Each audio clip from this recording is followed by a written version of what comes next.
Hello বন্ধুরা, দেখতে পাইলে এটা একটা কাঠ মিস্ত্রির রান্না মেশিনটা।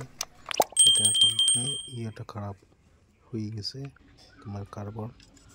তো এটা দেখতে পাইলে কার্বনটা চেঞ্জ করিয়া নতুন কার্বনটা লাগানি, ওর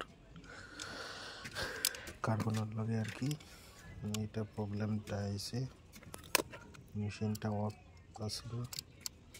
তো এই মেশিনটা খুবই ভালো মেশিন, আজকে 5 বছর 8 বছর হয়েছে ওটার বয়সটা। মেশিনটা খুব ভালো মেশিন, চেঞ্জ করছি। মেশিনটা দেখো পুরা চলে মেশিন। তো আমি এখন ফিটিংটা করে দিলাম, স্ক্রু সব মারি দিয়েছি, পুরো ফিটিং করে দিব। ভিডিওটা যদি ভালো লাগে বন্ধুরা, প্লিজ লাইক, শেয়ার, সাবস্ক্রাইব করবা। ধন্যবাদ সবাইকে।